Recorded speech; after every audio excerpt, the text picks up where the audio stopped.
네, 여러분 안녕하세요. 시마인TV의 시마인입니다. 제가 북한에 있었을 때 이 이야기를 듣고 정말 충격을 받았거든요.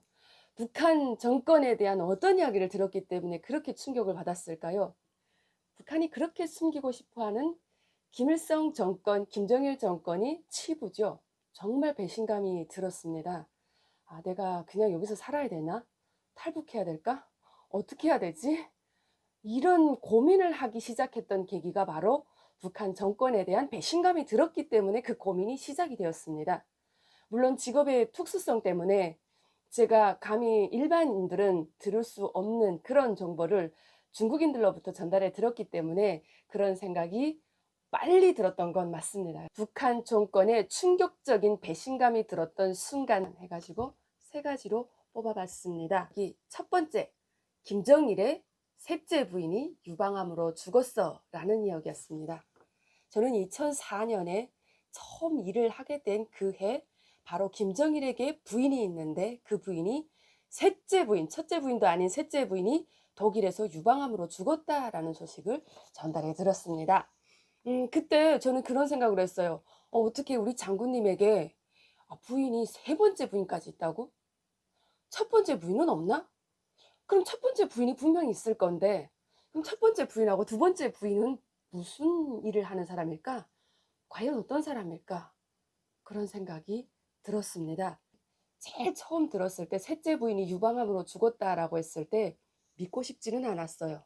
그런데 유방암으로 독일에서 치료를 받다가 죽었는데 그 시신을 그대로 북한으로 보내달라고 해가지고 죽은 시신을 그대로 보내줬다라는 이야기가 2004년도 그때 있었던 사건일 겁니다. 저는 그때 그 이야기를 들으면서 정말 어떤 생각이 들었냐면요. 야, 우리 장군님이 엄청난 남봉꾼이네라는 생각이 들었습니다. 북한도 일부 일처제입니다. 한 여자가 한 남자를 만나서 가정을 이루고 살아야 되고 한 남자는 한 여자를 만나서 가정을 이루고 살아야 됩니다. 두 명이나 세 명의 남자를 만나서 산다 뭐 이런 건 사실 들어본 적이 없어요. 그런데 우리 장군님이 제가 북한에서 불렀던 북한에서 생각했던 기준으로 장군님이라고 이야기합니다. 장군님이 엄청난 남봉꾼이네라는 거 그런 생각이 들었어요. 북한에서 쓰는 방법으로 이야기하면 엄청난 똥바람쟁이거든요.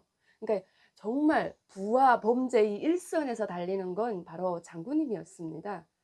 아, 우리 장군님이 왜 이렇게 여자를 많이 만나지? 그런 생각까지만 생각이 미쳤습니다.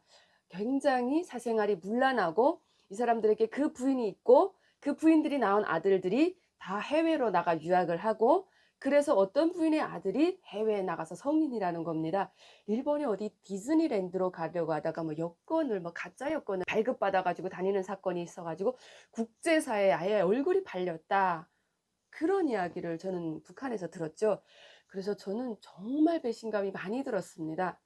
왜냐하면 이 이야기는 그냥 흘러나오는 게 아니라 제가 손님들을 이렇게 데리고 들어와서 일정을 막 집행을 할 때 북한에는 굉장히 많은 구호가 있어요. 특히 위대한 수령 김일성 동지는 영원히 우리와 함께 계신다라는 구호, 그리고 또 21세기 태양 김정일 동지 만세라는 구호도 있습니다.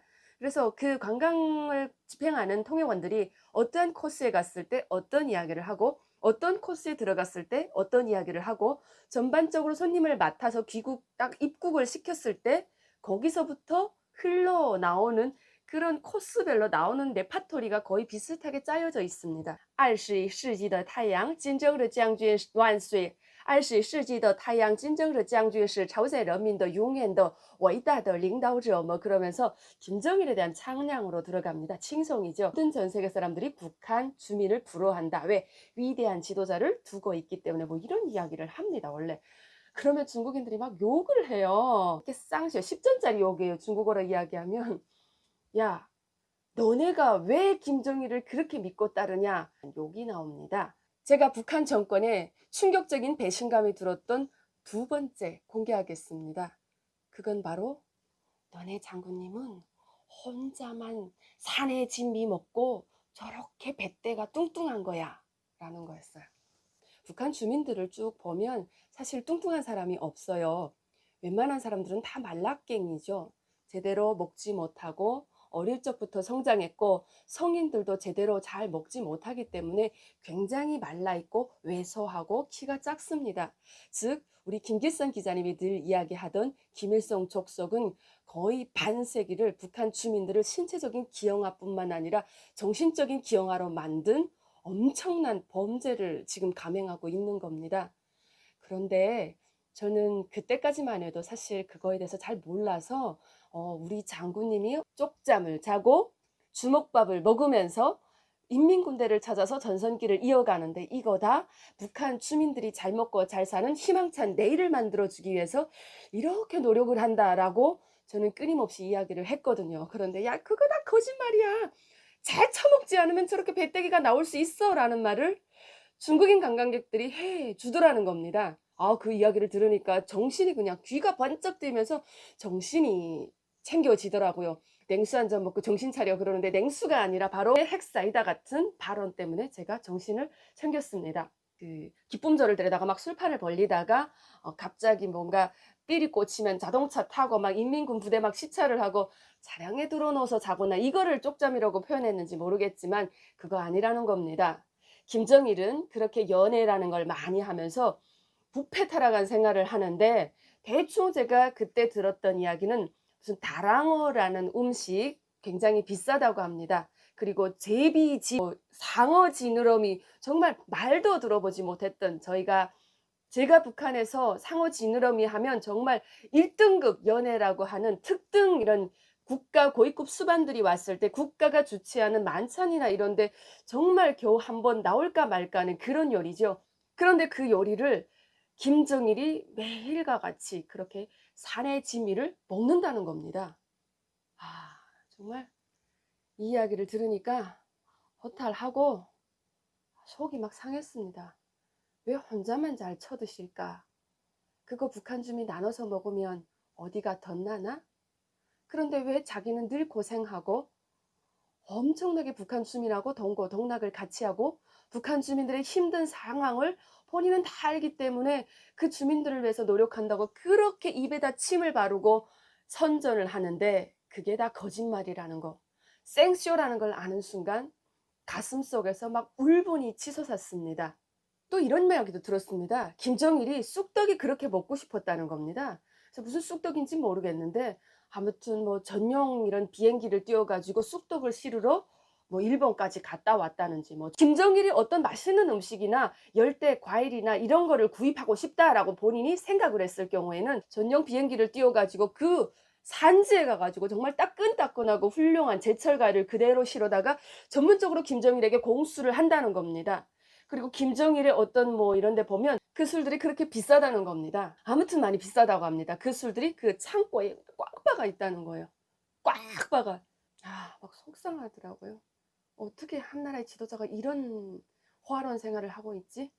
그것도 미국이나 잘 사는 나라의 대통령이면 또 이해를 하겠는데 정말 가난한 나라의 북한의 지도자가 이런 초호화 생활을 한다는 거. 본인이 너무 쑥떡이 먹고 싶어서 전용 비행기를 띄워서 일본에 가서 쑥떡을 공수해 온다는 거.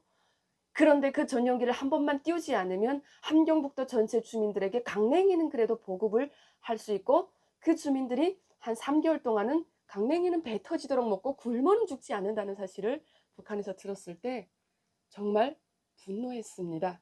정말 충격이었습니다.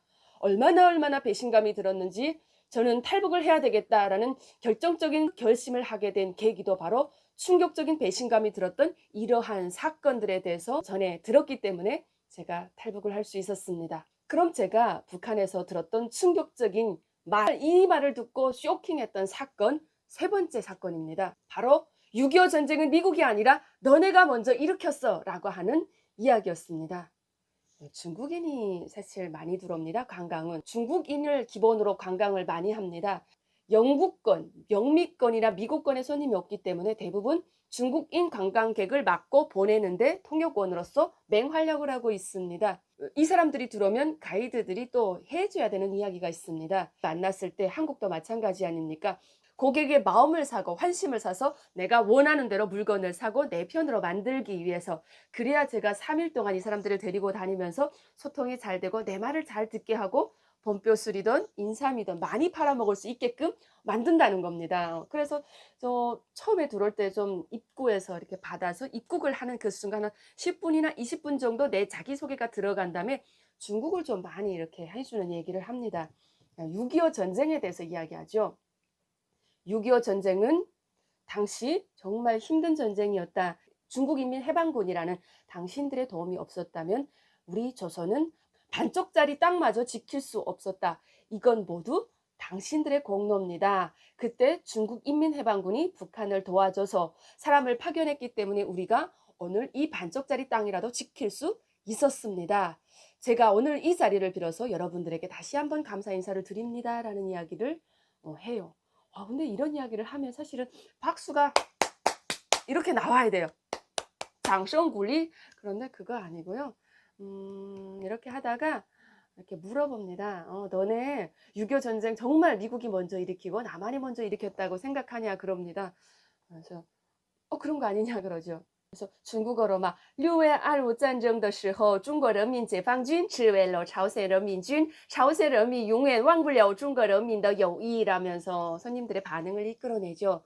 그러면 박수 막 이렇게 나오는 게 아니라 너네 정말 6.25 전쟁을 너네가 일으킨 거 모르냐라고 합니다.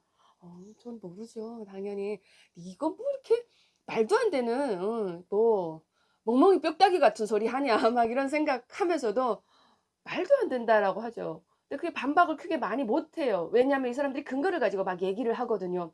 야, 6.25 전쟁은 너네가 먼저 일으켰어. 이거 당신들이 일으킬 당시에 너네 김일성이 러시아에 가서 승인을 받고 소련에 당시에 들어가서 전쟁 일으키게끔 해달라고 하면 승인을 받아가지고 다 공산 이런 비밀 문건으로 남아있다는 겁니다. 너네만 모른다는 겁니다. 생각을 해봐라. 전쟁을 일으킨 그 어떤 나라가 어느 만큼 등신이고 어느 만큼 멍청했으면 전쟁을 내가 여기 땅 일으키고 갑자기 내가 일으킨 그 땅을 3일 만에 이렇게 뺏기고 앉아있을 수 있겠냐. 너 3일 만에 서울 뭐 먹혔다 그러는데 한국이 먼저 일으켰으면 서울 먹혀가지고 서울이 함락됐다 이런 이야기가 나올까? 그거 아니잖아. 머리가 있으면 생각을 해봐라고 하더라고요. 북한에서 배워준 대로 저는 당연히 미국이나 남한이 먼저 고요히 잠든 그 시기에 미국이 먼저 일으켰다고 배웠습니다. 온 세계가 다 북한이 일으킨 거 안다는데 북한만 오로지 다른 나라가 일으켰다고 그렇게 남 탓을 하고 있다는 사실. 서방 세계는 다 아는데 우리만 북한 땅에서 아무것도 모른다는 사실이 정말 충격이었습니다. 그래서 그 기본적으로 충격인 건 바로 왜 이렇게 거짓말을 할까였습니다. 왜 우리나라는 역사를 이렇게 왜곡하고 자기네가 먼저 전쟁을 일으켰음에도 불구하고 왜 다른 나라가 먼저 일으켰다고 남 탓을 끊임없이 할까? 저는 그 거짓말을 한다는 자체가 굉장히 불쾌했고 집에 가서 역사 교과서, 그러니까 김일성, 김정일의 혁명 역사라는 교과서가 있습니다. 그런데 다 거기에 놓고 봐도 1950년 전쟁은 고요히 잠든 일요일 미국이 먼저 전쟁을 일으켰다라고 이야기합니다. 왜 이렇게 거짓말을 할까? 저는 북한 정권이 도대체 어디서부터 어디까지 거짓말을 하는지 굉장히 의문이 들었고 충격을 받았습니다.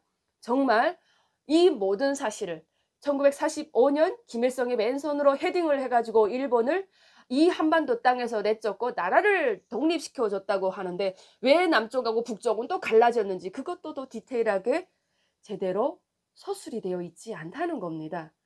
정말 궁금하더라고요. 도대체 어디까지 진실이고 어디까지 거짓말인지 이런 궁금증이 정말 미치게끔 증폭이 막 됐습니다. 그래서 저는 북한에 있을 때 이런 충격적인 이야기를 다 들으면서 북한 정권에 대한 의심과 회의심과 배신감이 들었습니다. 저는 그래서 거기 앉아 마냥 김정일의 김정은의 노예가 될 수 없어서 내 삶은 내가 개척하고자 탈북했습니다. 저희 사례를 놓고 보면서도 여러분 느끼셨을 겁니다. 정말 북한 땅으로 들어가는 김일성, 김정일의 사생활이나 그들의 감추고 싶은 그런 부패 타락한 생활 이런 것들을 북한 주민들이 다 알았을 때 진실을 그 주민들이 알았을 때 과연 거기에 앉아서 김일성, 김정일, 김정은 만세 만세 삼창을 부르면서 앉아 있을까라는 겁니다. 분명한 것은 저처럼 야 이거 속고 사는구나 라는 거 느끼는 순간 뛰쳐나오려고 합니다. 여러분 다음 시간 또 다른 주제로 여러분들을 찾아뵙겠습니다. 여러분 안녕히 가세요.